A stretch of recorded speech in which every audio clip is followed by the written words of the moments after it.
बोलिए लखन सिया रामचंद्र की जय। गोस्वामी जी लिखते हैं जाने परम सुजान।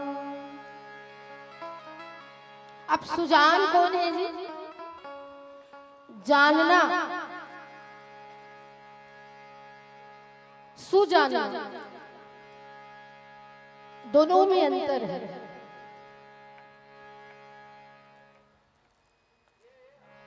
जानना और उसके बाद अच्छे से समझ के जानना और उसके बाद सुजान मतलब उसकी गहराई को समझना, ये तीनों में अंतर है। अब कैसे अंतर है?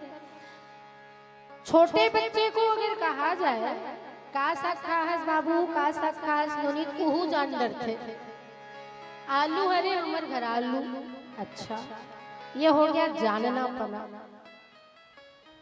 उसके बाद सुजान और उसके बाद परम सुजान। अब सुजान क्या है? तो आलू तो है और उस आलू को बनाने की विधि क्या है? सब्जी है उसको जान गए ये सब्जी है, लेकिन उसको बनाने की कला किसी किसी को आती है। तो वो ये बना रहे हैं कि अपन कब उसमें छौंक लगाएं, कब उसमें आलू को डालें, कब उसमें मसाले डालें, कब उसमें टमाटर डालें, कब उसमें पानी डालें, कितना उसको तले भूने और उसके बाद कब उतारें। ये हो गया सुजान। मैं गृहिणी हूँ, उस हिसाब से गृहिणियों को समझा रही हूँ, मतलब उस आधार पर सरल करने का प्रयास कर रही हूँ। और परम सुजान ये बनाना हो गया, ये जानना हो गया। लेकिन परम सुजान क्या है? तो परम सुजानी व्यक्ति एक ही आलू को 10 प्रकार से बनाएगा और 10 प्रकार से बनाने के बाद 10 प्रकार में अलग अलग स्वाद भी आएगा और अलग अलग उसका महत्व भी बढ़ जाएगा। अलग अलग तरीके से बनाएगा तो उसका स्वाद भी अलग, उसकी क्वालिटी भी अलग, उसका बनाने का तरीका भी अलग, और उसको एकदम परफेक्ट पता है कि कब तेल में कितना मसाला डालें, छौंक लगाने के लिए छौंक का सामान डालें, कितने समय तक उसको तले भुने, और उसके बाद कब मसाले में से मिर्ची डालें, कब हल्दी डालें, कब धनिया डालें, कब टमाटर डालें और कब क्या करें, एकदम समय आधार पे। जैसे सयाने लोग को आता है, आजकल के बच्चों को भी आता है, लेकिन आजकल के बच्चे लोग बहुत सारा तेल मसाला डाल के बनाते हैं, तब भी उतना स्वाद नहीं आता।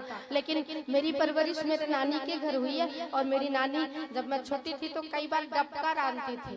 गांव माता आया रहा है डबका रांधे, काला कथे डबका कहो बिना छौंके रांधते नोनी तेल डबका कथे, लेकिन वो भी पता ही नहीं चलता था कि वो कैसे बनाए, इतना स्वादिष्ट होता था।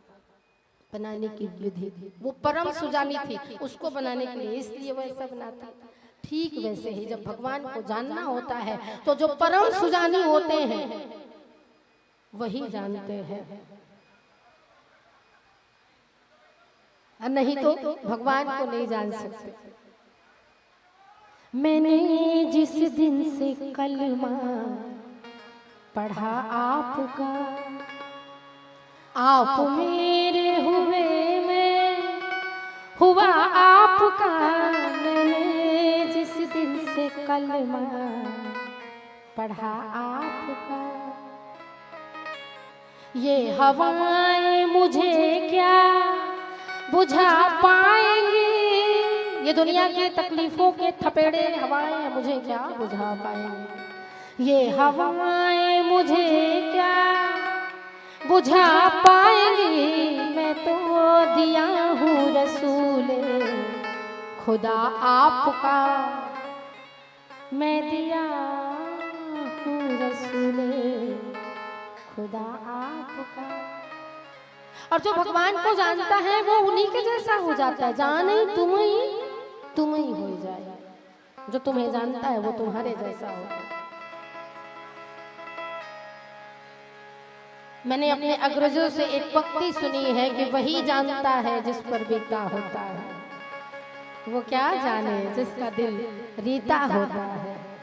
अगर चढ़ जाए रंग भक्ति का तो संसार का सारा रंग फीका होता है। तो जाने परम सुजान जे मति मंद विमोह बस, जिसको विमोह ने घेर लिया है वो मतिमंद हो गया है। जे मतिमंद विमोह बस, और मोह ने घेर लिया है तो उसकी मति मंद पड़ गई है, इसीलिए वो कुछ का कुछ समझने लगता है। हृदय धरई कछुआन, कहना कुछ और चाह रहा है, बताना कुछ और चाह रहा है, और हो कुछ और जा रहा है। कैसे?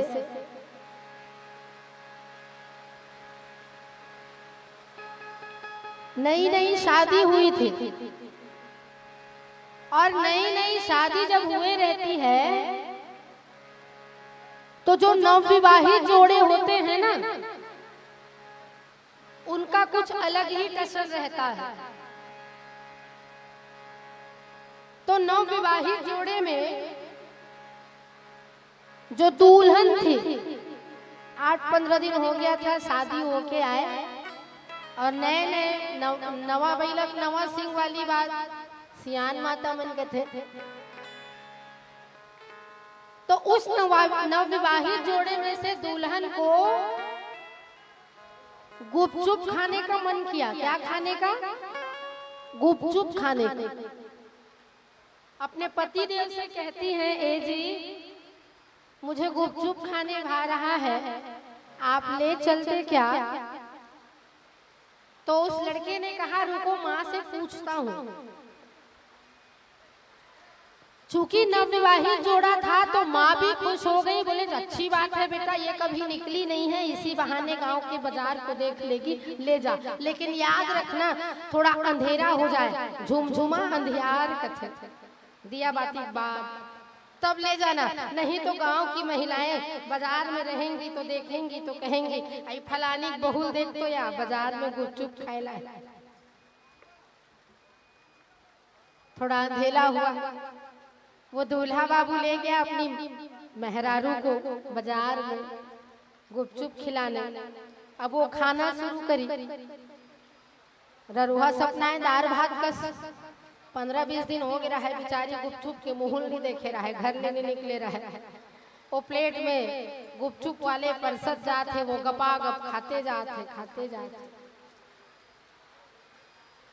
गुपचुप वाले बताते जाता था, 1 प्लेट हो गया, 2 प्लेट हो गया, 3 प्लेट हो गया। वो बहूबाई सोचती है, अकेले अकेले मैं ही खा रही हूँ, मेरे पतिदेव क्या सोच रहे होंगे। तो एक बार उससे पूछ ही लेती हूँ। तो पूछा, आप भी खा लो ना जी। बोले तू खा ले पहले, जब तेरा हो जाएगा तब मैं खाऊंगा। चौथी प्लेट भी उसने खा ली। अब 10 रुपए 4 ठन मिलते जी, तो कतक होते ना, 4 प्लेट है, वो 16 ठन जमा डी। अंत में उसको कहना पड़ा, ए जी मैं 4 प्लेट खा डरे हापो, तब बोल मोर मन नहीं माढ़ा थे, एक आध कनी कहूँ खा लेते हो का। वो दूल्हा राजा कहता है, नागिन जितना खाना चाहे तू खा ले नागिन। उसने प्लेट पटक दिया, 5 कदम पीछे हट गई, चेहरा गुस्से से तमतमा गया। लड़के ने पूछा, क्या हुआ? बोले आपने मुझे नागिन बोला, आपने मुझे नागिन बोला। अरे मैंने कब नागिन बोला तुम्हें भैया? अभी अभी बोला नागिन। धन है भगवान, हृदय धरई कछुआन। उसने क्या बोला था? तू गिन मत, ना गिन, जितना भी खाना चाहे खा ले, गिन मत। और उसने क्या समझ लिया? नागिन। अब बोलो गलती किसकी? मैंने क्या कहा था? समझने वाले समझ गए, ना समझे वो अनाड़ी है, और उन्हीं अनाड़ियों में हम हैं। जिस बात को गोसाई तुलसीदास जी महाराज इतनी सरलता से लिखते हैं, उसे हम और आप कुछ अलग ही समझ बैठते हैं। लिखा कुछ और होता है, उसका अर्थ हम कुछ और ही बना लेते हैं, और कई बार तो अर्थ का अनर्थ कर डालते हैं। माता सती जिन्होंने कथा नहीं सुनी थी, इसीलिए भगवान जब नरलीला कर रहे हैं वन में, जंगल में, तो उसकी उस लीला को नहीं समझ पाए। अरे लीला देखने के लिए कथा को सुनना जरूरी होता है। कथा को सुनकर छोटे छोटे बच्चे भी जान जाते हैं कि अंगद का पैर अब जमेगा और लंकेश रावण समेत उसके समस्त परिजन उसके पैर को उठाएंगे और नहीं उठेगा। इस बात को छोटे छोटे बच्चे भी जानते हैं, लेकिन कब? जब कथा को सुनते हैं तब। इसीलिए कथा को सुने, सुनने के बाद उसको मनन करें, चिंतन करें, समझने का प्रयास करें, और जब ना समझ पाए तो अपने अग्रजों से, बड़ों से, जो जानकार हैं उनसे पूछें, और उनसे पूछने के बाद अपने मन की जिज्ञासाओं को शांत करें। गोसाई जी महाराज ने लिखा है, जे मति मंद विमोह बस हृदय धरे कछुआर। गलत अर्थ बनाकर मन में अगर गलत चीजों को धारण किया जाए तो हम अपने शास्त्रों का, अपने धर्म का, अपने सनातन संस्कृति का अपमान करते हैं। इसीलिए उसका अपमान हमारे हाथों ना हो, इसका भी हमें ध्यान देना पड़ेगा। हमारी सनातन संस्कृति, हमारे धर्म ग्रंथ हमें जीवन जीने की कला सिखाते हैं, और उस जीवन जीने की कला को हमें और आपको ध्यान में रखकर उसका अनर्थ न करते हुए समझना और जीना चाहिए। चलिएगा फिर से चिंतन। इससे पहले अच्छा, गोसाई जी महाराज ने लिखा है कि ये जो रामचरितमानस है वो क्या है? अति विचित्र है, विचित्रताओं से भरा पड़ा है, और इन्हीं विचित्रताओं को हम और आज जब देखते हैं, सुनते हैं, तो हमारा मन सोचने पर विवश हो जाता है। कल्पना किया है कभी आपने? कोई पत्थर पानी में तैर सकता है, लेकिन तैरा के दिखा दिया। कल्पना किया है आपने? कोई 100 योजन समुद्र को एक फरलांग में पार कर सकता है, लेकिन करके दिखा दिया। कल्पना कर सकता है कोई कि एक ही बाण से ताड़का और सुबाहु जैसे राक्षसों को मारने का दायित्व भगवान अपने हाथ पर लेते हैं, लेकिन करके दिखा दिया। इसलिए आइए, आज इसी की मांग है कि हम और आप अपने सनातन संस्कृति, अपने धर्म को बचा के चले, और जब हम उसको बचाएंगे तो धर्मो रक्षति रक्षता, हमारी रक्षा स्वतः हो जाएगी। इस भाव के साथ निर्देश मिल चुका है। अंतिम भजन, चूंकि सावन की फुहार भी पड़ी है, सावन का महीना भी चल रहा है, भोलेनाथ को मनाने का महीना, तो एक भजन भोलेनाथ जी के चरणों में सादर समर्पित करते हुए आप सबसे सादर विदा लेते हूँ। प्रेम से बोलिए लखन सिया रामचंद्र की, भूत भावन भगवान भोलेनाथ की।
गोदिया मन के पूरी माँ रख दे हाथ। जय हो नीलकंठ भोलेनाथ, जय हो नीलकंठ भोलेनाथ, जय हो नीलकंठ भोलेनाथ, जय हो नीलकंठ भोलेनाथ। कर दे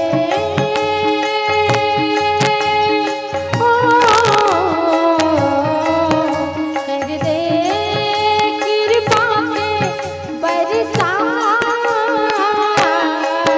जय हो नीलकंठ भोलेनाथ, जय हो नीलकंठ भोलेनाथ, जय हो नीलकंठ भोलेनाथ, जय हो नीलकंठ भोलेनाथ, जय हो नीलकंठ भोलेनाथ, जय हो नीलकंठ भोलेनाथ, जय हो नीलकंठ भोलेनाथ, जय हो नीलकंठ भोलेनाथ।